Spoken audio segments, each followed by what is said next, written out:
안녕하십니까, 대구의사 김입니다. 지난 시간에 이어 오늘 이야기해 드릴 거는 농산물에 대해서 얘기를 좀 해드리고 싶어요. 저는 개인적으로는 사실은 굉장히 합성 감미료라든지 농약이라든지 석유화학 제품에 대해서 관대한 편이었습니다. 나라가 아니면 제도가 그렇게 호락호락하지가 않고 인체에 미치는 영향이 크다면 허가나 제조 자체를 아예 만들지 못하도록 우리나라가 충분히 발전된 나라라고 생각했기 때문입니다. 막상 저희 아이가 아프다 보니까 이런 것 하나하나까지도 신경이 쓰일 수밖에 없습니다. 부모 마음이 다 그렇죠. 작년인가요? 작년 여름에 이제 저희 집이 전원주택인데 바로 옆에 논이 있습니다. 어느 날 갑자기 커다란 헬리콥터가 집 옆에 막 날아다니는 거예요. 아, 저게 소위 말하는 농약 살포 헬기인가 보다. 일손이 부족하니 저런 식으로 하는구나. 아, 내 눈앞에 저런 게 날아다니는 거를 보다니 참 신기하구나, 이런 생각을 했거든요. 아, 지금 생각해보면 깜짝 놀랄 일이죠. 바로 옆에 주택이 있는데 주택 바로 옆에서 헬기가 날아다니면서 농약을 친다. 그거는 그 주택에 살고 있는 사람은 죽으란 얘기거든요.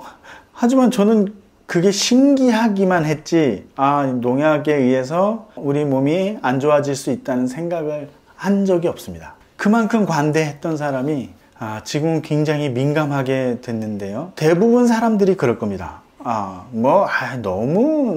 너무 민감한 거 아니야?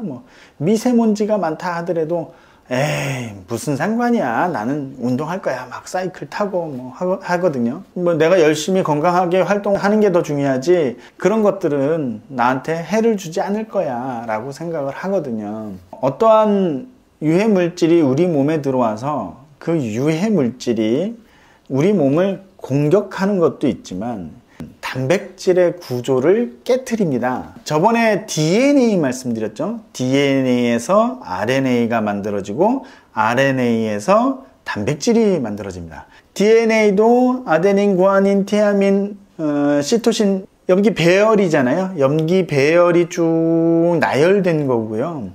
단백질도 아미노산이 배열된 거예요. 아미노산이 일직선으로 쭉 펩타이드 결합으로 일직선으로 결합이 된 거예요. 우리가 생각하기에 단백질은 이런 덩어리 구조를 이루겠구나 라고 생각하는데, 실제로는 단백질은 펩타이드 본드에 의해서 긴 사슬입니다. 긴 사슬. 다만 긴 사슬에 어떠한 물질들이 붙냐에 따라서 요게 요렇게 엉킬 수도 있고 요렇게 엉킬 수도 있고 3차원 구조를 이루고요. 4차원 구조는 이런 단백질끼리 또 연결을 하는 구조를 이룹니다. 근데 이런 펩타이드가, 이런 실타래가 자기들끼리의 전하의 플러스 마이너스 전하에 의해서 붙게 되는데, 그 붙다 보면 모양이 만들어지는 거예요. 아미노 액시드 배열을 쭉 집어넣어주면 컴퓨터 시뮬레이션으로 얘가 어떤 모양을 이룰 거라고 렌더링 하는 프로그램도 있습니다. 예전에는 굉장히 오래됐는데 지금은 컴퓨터 기술이 많이 발전해서 그게 이제 빨리 만들어지죠. 그러니까 내가 보고 싶은 거를 바로바로 볼 수가 있거든요. 90년대만 해도 이 단백질 구조를 어떤 모양일까라고 예측하는 게 너무너무 힘들었는데 지금은 너무 쉽게 알 수가 있습니다. 하여간 이런 단백질은 실타래가 아니라 기다란 실이 서로 얼기설기 얽혀서 하나의 모양을 만드는 거예요. 하나의 모양을 만드는데, 효소의 대부분은 단백질인데, 자, 요런 모양을 만들고 있고, 그 다음에 여기에 비타민이 붙습니다. 비타민이 붙으면 모양이 또 바뀌겠죠? 요 실이 이렇게 있고 지들끼리 얽히설키 했는데 비타민이 딱 붙으면 모양이 딱 바뀌겠죠? 요 바뀐 모양이 실제 효소의 역할을 하는 거예요. 그러니까 단백질은 대부분 당하고 붙거나 아니면 비타민하고 붙거나 아니면 금속하고 붙어서 자기의 진짜 모양을 최종적으로 만듭니다. 그렇기 때문에 우리가 효소가 주효소, 부효소 이렇게 나누는데요. 주효소는 단백질이고 부효소의 대부분은 비타민이에요. 그러니까 두 개가 합쳐져야 모양이 바뀌면서 진짜 역할을 하는 효소의 모양으로 바뀌는 거죠. 그러니까 단백질 펩타이드만으로 만들 수 없는 모양을 비타민, 외부에서 들어오는 비타민을 하나 끼워 넣음으로써 모양을 만든다. 마그네슘이라든지 굴이라든지 철을 이용해서 그 사이에 끼워 넣으면 최종적으로 필요한 모양이 만들어진다. 이렇게 이해하시면 돼요.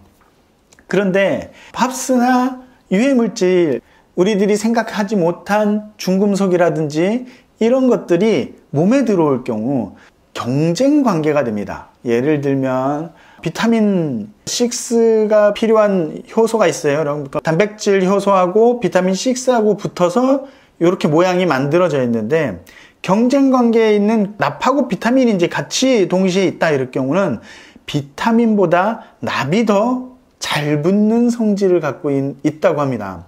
그러면 우리가 원하는 모양으로 안 만들어지고 엉뚱한 모양으로 만들어지게 되겠죠. 그러면 효소의 자기의 본연의 역할을 못하게 됩니다. GMO 옥수수에 대해서 이야기를 많이 들어보셨을 텐데, 저는 GMO에 대해서 굉장히 관대했습니다. 왜 관대했냐면 어차피 프로테인이고 어차피 탄수화물이니까 그게 왜, 하지만 GMO가 어떠한 유전자 조작을 통해서 제초제를 뿌려도 견딜 수 있는 DNA를 끼워 넣은 겁니다. 저도 지금 시골에서 개인적으로 농사를 짓고 있습니다. 무농약, 또 비료도 안 쓰고 채소를 기르고 있는데요. 그 채소를 따서 저희 식구들끼리 먹습니다. 그러다 보니까 당연히 저도 농사를 져본 적이 없어서 주변 사람들한테 많이 물어봅니다. 이거 농사 어떻게 져야 돼요? 이거 야채 어떻게 키워야 됩니까? 많이 물어보는데 그분들은 프로 농사꾼이죠. 파를 키워도 쫙 최대 수량을 뽑아내고 아주 상품 가치가 높은 모양으로 만들어냅니다. 사과도 마찬가지고, 청도 주변에는 감하고 대추가 많은데요. 6시 전에 한 5시 반쯤만 되면 방공 사이렌이 울립니다. 잉 하는 소리가 나는데요. 그게 이제 SS기라고 농약 치는 기계입니다. 그 기계가 대추밭을 거의 매일 약을 치고 있습니다. 농사는 풀과의 전쟁이라고도 말씀하시더라고요. 잡초들이 너무 많이 자라기 때문에 우리가 원하는 농작물이 자라지 못하게 된다고 합니다. 잡초를 일일이 뽑아줘야 돼요. 저는 이제 일일이 뽑아주고 있는데, 이거를 뽑아주는 일들이 얼마나 많은 노동력이 들어가겠습니까? 지금 뽑아주고 끝이 아닙니다. 내일 뽑아주고 모레도 뽑아줘야 됩니다. 밭에 김매로 간다. 이게 잡초 뽑으러 간다는 얘기입니다. 그냥 농약을 쭉 뿌려버리면 잡초는 죽고 농산물은 산다 치면 제초제를 안 쓸 곳이 없을 겁니다. 제초제에 견딜 수 있는 유전자 조작한 게 GMO 옥수수예요. 비행기로 글리포세이트 싹 살포해버리죠. 그럼 잡초는 싹 죽고 옥수수만 남아 있습니다. 그게 우리나라 땅덩어리만한 데서 옥수수를 그만큼 키운다고 생각해 보세요. 얼마나 많은 효율과 또 저렴한 가격에 우리가 싸고 쉽게 농산물을 얻을 수가 있는 겁니다. 대신 글리포세이트도 같이 우리 몸에 들어올 수밖에 없어요. 글리포세이트도 할 얘기가 굉장히 많은데, 글리포세이트는 미네랄을 킬레이션 하는 역할을 합니다. 청소를 하는 화학제제로 쓰였다가 제초 작용이 있길래 그걸 연구했다고 하는데, 결국에는 농작물에 미네랄이 들어가는 거를 이 제초제가, 글리포세이트가 이 미네랄을 붙들고 있기 때문에 농작물이 말라 죽는 거죠. 근데 이거를 견딜 수 있는 유전자가 있어서 견딜 수가 있는 거죠.